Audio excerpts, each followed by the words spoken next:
Welcome to this moment of study of the Holy Word of the Lord. It is a privilege to be with you all and to share the message of the Bible for us. Join me in prayer as we invite the Spirit of God to lead us in this entire study. Dear Father, it is a privilege, it is a joy, it is a reason for joy to study your holy word. We are going to open it with faith, believing that it contains the message of salvation that we need. Send your Holy Spirit to guide us as promised. In Jesus' name, amen. I would like to start our presentation today with a story that is recorded in the book of 1 Kings, chapter 13. It is a story about a prophet of God who was sent from the kingdom of Judah to the kingdom of Israel, or the northern kingdom, to give a word of prophecy in the name of the Lord against an act of idolatry or an altar that had been raised by King Jeroboam, who was king at that time in Israel. God had given very specific instructions. He said to this prophet, you're going to go, you're going to say this to the king, and when you finish giving him this message, you must return immediately. Do not eat anything in that place. Do not drink anything in that place. Don't even stay in that place. Just do your job and return immediately without stopping in that land. The prophet of God, a man evidently faithful to God, was given a delicate task to deliver a prophecy against the king. It was not a simple task. It had a great potential for dangerous consequences, but he went and found the king precisely at the altar trying to do an act of worship. And there he delivered the prophecy, which was a prophecy of destruction in the name of the Lord, and the king obviously did not like it. Immediately he tried to order that the prophet be arrested, and as soon as he raised his hand, the Bible says his arm was paralyzed. The king became terrified. Not knowing what to do, he asked the prophet to pray for him, to ask God to heal his hand, and the prophet did it. He prayed, the Bible says, and the king was healed. And when the king was healed, he felt gratitude for the prophet and said, come to my house, eat some food, and I will give you a gift afterwards. This is the least I can do for you helping me. But the prophet told him, look, king, even if you give me half of your kingdom, I would not go to your house to eat, because I have instructions from God not to stop, eat, or even drink here. So immediately he made his way to the southern kingdom, to the kingdom of Judah. And the Bible says that among those who were a part what happened of the experience, those who witnessed, there was a boy whose father was an ancient prophet who lived there in Israel. The son came to the house and told his father what happened. And the prophet, this gentleman, probably no longer practicing, asked him, what direction did this prophet go who gave you this prophecy? And the son explained it. So he took his horse and quickly went after the prophet and found him resting under a tree. And he greeted him, and then after doing it, he said, why don't you come to my house? I'm going to prepare you something you can drink and you can rest, and you don't have to stay under this tree. But the prophet, again in an act of obedience to God, told him, I cannot go with you, because God has spoken clearly to me and told me not to stop in this territory, not to eat, not to drink anything here. I cannot do it. But then something strange happened. The prophet who came after him told him, I'm also a prophet like you, and an angel appeared to me and told me that you can come, that there wouldn't be any problem. Nothing is going to happen. And for some reason, the prophet believed him and went to his house. Maybe he was hungry. That's logical to think. But he accepted the hospitality and ate and drank. While still seated at the table, the Bible says that the Spirit came upon the old prophet, who deceived him, saying that the angel had communicated that the Spirit of God spoke to him and let that prophet know that he had disobeyed God's order. He had not been faithful to the commission given to him, and therefore the sentence that was given was that when he died, he would not be buried in a grave of his relatives. It was a way of saying that he would die far from his home and from his people. He finished eating what he could. He took his animal and started heading back, and the Bible says a lion appeared and killed him. A strange story, a sad story, but it is in the Bible to help us understand a very clear lesson. The way of salvation is a path of obedience to God. The Christian life is the way of life of a person who has a deliberate intention to obey the word of God, to respect when God speaks. When we speak of Christian stewardship, one of the most important themes contained in this message is precisely the call that God makes us to be faithful to Him in all circumstances. The Apostle Paul believed this with all of his heart, and for this reason we find in his first letter to Timothy the words that he says to him in chapter 6 and verses 13 and 14 that I want to read for you this moment. 1 Timothy chapter 6 verses 13 and 14. I give thee charge in the sight of God, who quickeneth all things, and before Christ Jesus, who before Pontius Pilate witnessed a good confession, that you keep this commandment without spot, unrebukable, until the appearing of our Lord Jesus Christ. As you can see, the message contained in these verses is a call to fidelity. The key expression in these two verses is the expression that you keep the commandment, that you fulfill what God has commanded. And the best way to understand keeping the commandment in these texts is to see how the commandment represents all the revelation that God has provided, all the will expressed by God through His Word. And it is interesting to note that when Paul speaks to Timothy about fidelity, because in these texts, Paul includes several elements that are very important to really understand what fidelity means, biblically speaking. First of all, let's notice that Paul makes this call to Timothy, saying, I send you before God and Jesus Christ. Fidelity, brethren, is not an option. It is a commandment. God wants, expects, and sends His children to be faithful. On the other hand, fidelity is not a matter determined by people who see us, not even by the church which we belong to. Paul said to Timothy, I ask you to be faithful, not before the church, not before your family, not before your friends, before God, before Jesus Christ. Fidelity, therefore, is a matter of the heart. It is a matter that occurs in the depths of our experiences with God, in the part of our being that only God knows, and that only God really can know in what state He finds us. Many times we can pass with flying colors, playing the part of being good members of the church, but it is possible that even so, before God, things are not so clear. You will remember, for example, the experience of the Pharisee that is recorded in Luke chapter 18. This man went to the temple. This man worked in the temple. This man fasted twice a week. This man tithed all things.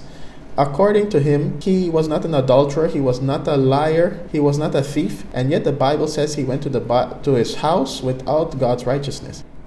So we are talking about a man who was faithful before others, who for purposes of the church was faithful, but he did not pass the exam with God. Faithfulness is being at peace with God, first of all. Fidelity is being able to stand before God and say, Lord, I don't have any dark corners in my life. I don't have something to hide from you. I don't have something where you can't see or you can't hear me.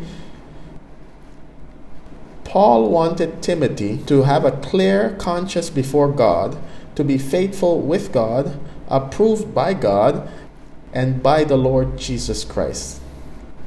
Now, it should be noted in these texts that Paul gives Timothy a tremendous motivation to be faithful, because he tells him, I send you before God, who gives life to all things. I don't know if you have wondered why Paul, when he makes a call to fidelity to Timothy, reminds him that God has the power to give life to all things. There is no doubt that Paul was thinking that fidelity has a price. That in the moment that a person or a family makes the decision to be faithful to God, that will have implications.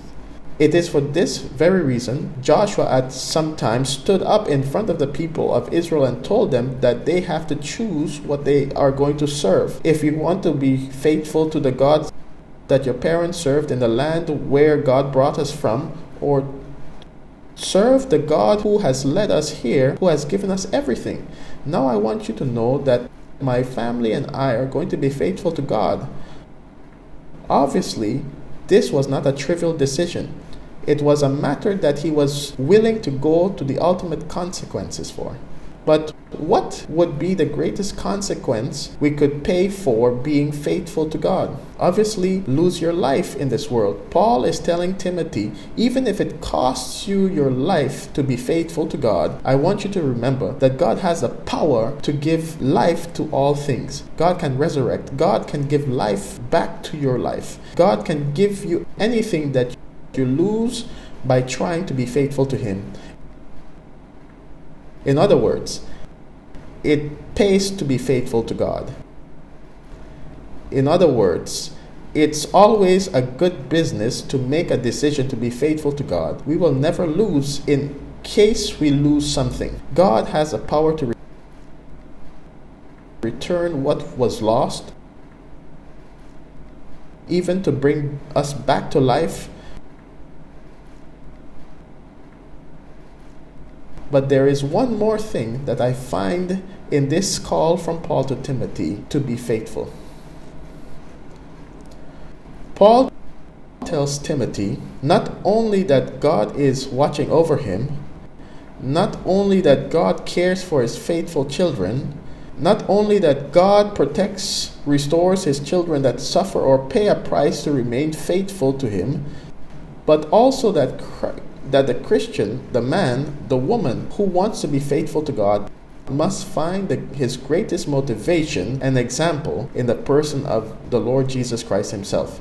So Paul tells Timothy, I send you before Christ, who made a wonderful profession of faith before Pontius Pilate. This should not go unnoticed by us. Why does Paul mentioned Pontius Pilate at a time when he is calling Timothy to be faithful? It is evident that the apostle is referring to the moment of greatest trial that the Lord Jesus had in his earthly life. The moment when he had to demonstrate more reliable that he had come to do his Father's will. Pontius Pilate was a Roman governor who had to carry out a trial that ended up in the condemning of our Lord Jesus Christ to the crucifixion. And the Apostle Paul says that in front of Pontius Pilate, the Lord Jesus Christ bore witness to his faithfulness to God.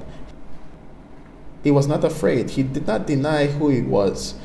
Although he knew that it would cost him his life, he testified of his faith and fidelity. Christ, says Paul, is a perfect example of someone who is faithful to God until death, because he preferred to die rather than denying that he was a son of God. I believe that these days, in which we are reviewing some concepts regarding Christian stewardship, it is wonderful to understand that just as God called Timothy through Paul to a life of faithfulness, the Lord is also calling each one of us as a member of the church. We would do much better if we made the decision to be faithful before God. The church needs people who are more willing to keep what God says than to defend the church.